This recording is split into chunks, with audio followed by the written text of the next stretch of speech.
여러분 혹시 이런 생각 해보신 적 있으신가요?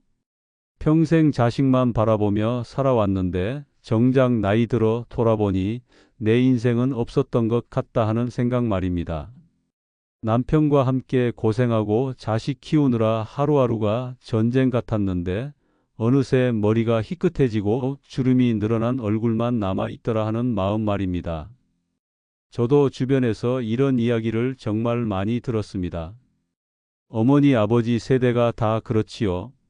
자식 뒷바라지 하느라 본인 옷 한 벌, 본인 신발 한 켤레도 사지 않고 살던 세월.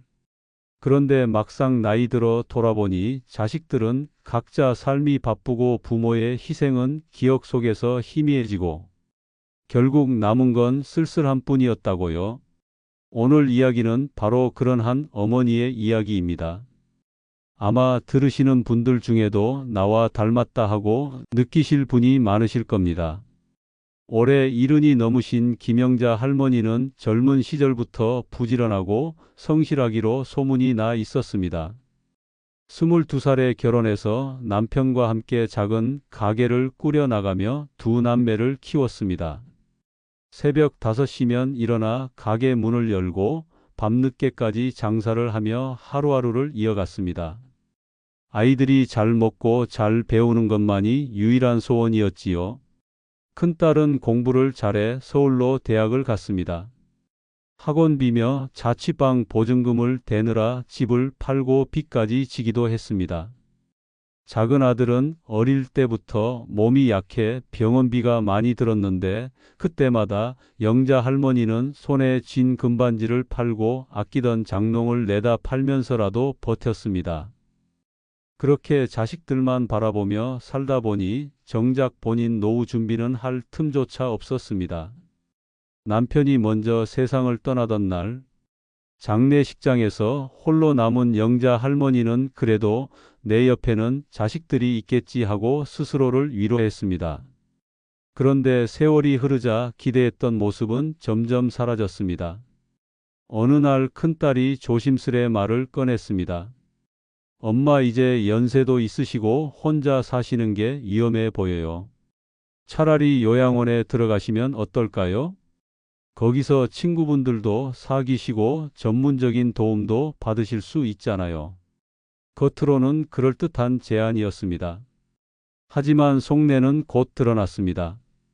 엄마 집은 지금 시세로도 몇 억은 나간다는데 그 돈을 활용해야 하지 않겠냐는 이야기였지요. 작은 아들도 옆에서 고개를 끄덕였습니다. 누나 말이 맞아요, 어머니. 집 팔면 우리도 숨통이 트이고 어머니도 안전하시잖아요. 그 순간 영자 할머니는 가슴이 철렁 내려앉았습니다. 평생 자식들만을 위해 희생했는데 이제는 짐짝 취급을 받는 것 같았기 때문입니다. 밤마다 남편과 함께 심었던 감나무를 바라보며 울곤 했습니다. 가을이면 그 감을 따서 자식들 손에 쥐어주던 기억이 아직도 선명한데 이제 그 집에서 쫓겨나야 하는 신세가 된 것입니다. 며칠 뒤 친한 친구에게 전화를 걸어 속내를 털어놨습니다. 그 친구 역시 비슷한 일을 겪었다고 했습니다.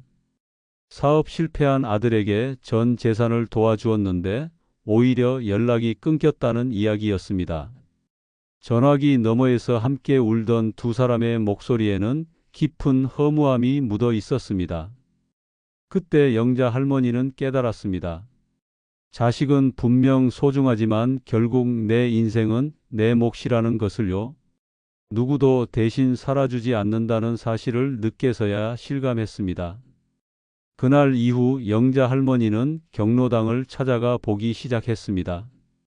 처음에는 어색했지만 비슷한 또래의 어르신들이 반갑게 맞아주었습니다. 화투 치는 소리, 웃음소리, 밥 먹고 가라는 따뜻한 인사. 집에서는 느낄 수 없던 정이 거기에는 있었습니다. 친구들과 이야기를 나누다 보니 모두들 입을 모아 말했습니다. 우리끼리라도 서로 챙기면서 살자고. 자식들만 바라보다가는 결국 마음만 다친다고요. 그 말을 들으며 영자 할머니는 고개를 끄덕였습니다. 그래 맞다. 이제는 내 인생을 찾아야 한다. 자식들만 바라보며 살던 지난 세월과는 다르게 앞으로는 나를 위한 삶을 살아야 한다고 다짐했습니다. 그날 밤 영자 할머니는 집으로 돌아와 통장을 꺼내 보았습니다. 그동안 제대로 들여다보지 않았던 연금 내역과 적금, 그리고 집 관리비까지 차근차근 계산했습니다. 남편이 남겨준 소액의 적금과 국민연금, 기초연금을 합하면 혼자 살기에는 충분했습니다. 문제는 의지와 용기였습니다. 그리고 무엇보다 중요한 건 내가 아직도 무언가 할 수 있다는 믿음이었습니다. 그날 이후 영자 할머니는 작은 변화를 시작했습니다. 매일 아침 10분씩 걷기 운동을 하고 경로당 모임에 빠지지 않고 나갔습니다. 그리고 인터넷 검색을 통해 혼자 사는 노인을 위한 각종 서비스들을 알아봤습니다. 응급 호출 버튼, 방문 간병 서비스, 안전 확인 제도까지. 생각보다 많은 대안이 있다는 사실에 놀라움을 감추지 못했습니다. 이제 더 이상 자식들만 바라보며 살던 과거의 어머니가 아니었습니다. 조금씩 그러나 분명히 자신의 삶을 찾아가는 중이었습니다. 여기서 이야기는 아직 끝나지 않았습니다. 오히려 이제부터가 시작이지요. 영자 할머니가 어떻게 자신의 인생을 다시 설계해 나갔는지, 그리고 자식들과의 관계는 어떻게 변했는지 다음 이야기를 통해 이어가 보겠습니다. 여러분, 조금 전 시간에 우리는 한 어머니가 평생 자식들만 바라보다가 어느 순간 충격적인 현실을 마주하게 된 이야기를 나눴습니다. 자식들이 이제는 어머니를 짐처럼 여기며 집을 팔고 요양원에 가라고 하던 그 순간 가슴이 무너져 내렸던 이야기를 말이지요. 그런데 이야기는 거기서 끝나지 않았습니다.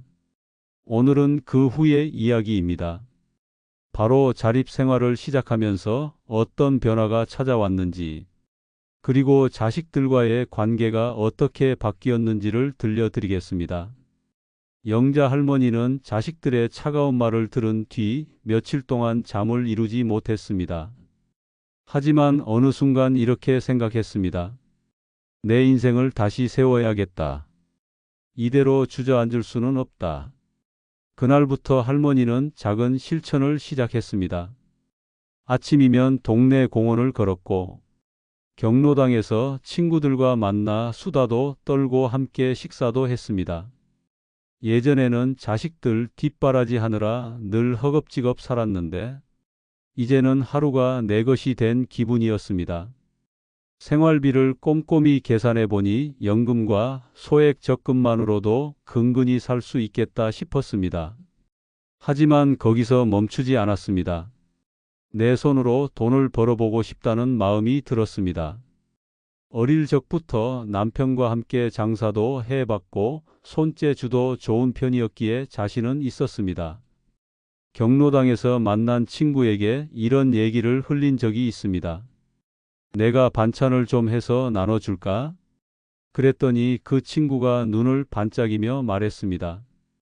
야, 그거 좋은 생각이야. 나도 집에서 혼자 반찬하기 귀찮을 때가 많은데 내가 해주면 내가 돈 주고 사 먹을게. 그 말 한마디가 시작이었습니다. 할머니는 주 2회씩 반찬을 만들어 친구 집에 가져다 주기 시작했습니다. 처음엔 몇천 원 받는 수준이었지만 점점 입소문이 퍼지면서 부탁하는 사람이 늘어났습니다. 김치며 나물이며 장조림 같은 반찬이 인기였습니다. 그렇게 한 달이 지나자 놀랍게도 50만 원이 넘는 수입이 생겼습니다. 연금 110만 원에 반찬 일로 50만 원. 합치면 160만 원. 혼자 사는 데는 충분한 돈이었습니다. 무엇보다 중요한 건 돈 자체가 아니라 스스로 벌어내는 성취감이었습니다. 내가 아직 쓸모 있는 사람이라는 자존감이 다시 피어났습니다. 이 변화는 자식들에게도 큰 충격을 주었습니다. 처음에는 고집 부린다며 성을 내던 큰딸과 작은아들이 어느 날 집에 찾아와 이렇게 말했습니다. 엄마, 우리가 잘못 생각했나 봐요. 엄마가 이렇게 당당하게 사시는 줄 몰랐어요. 하지만 영자 할머니는 냉정하게 대답했습니다. 너희들이 진심으로 날 걱정했다면 내 집을 팔자고 말하기 전에 내 뜻부터 물었어야지. 자식들이 고개를 떨구었습니다. 그리고 그제야 깨달았습니다. 부모는 자식의 짐이 아니라 독립된 인격체라는 사실을 말입니다. 그 후로 자식들과의 관계는 조금씩 달라졌습니다. 예전처럼 무조건 엄마가 해줘야 한다는 태도에서 엄마의 선택을 존중하는 태도로 변해갔습니다. 할머니 역시 더 이상 자식들에게 기대지 않았습니다. 필요할 때는 도움을 청하되 스스로 설계한 삶을 살아갔습니다. 몇 달 뒤 반찬 일거리는 더 늘어났습니다. 지인 소개로 다른 어르신 가정에도 반찬을 배달하게 되었고 월 수입은 70만 원까지 올랐습니다. 경제적 여유가 생기자 작은 여행도 다닐 수 있었습니다. 버스 여행으로 바닷가에도 가보고 문화센터에서 요가도 배우며 활력이 넘쳤습니다.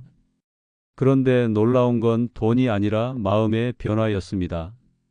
이제는 누가 뭐래도 내 삶의 주인공은 나라는 확신이 생겼습니다.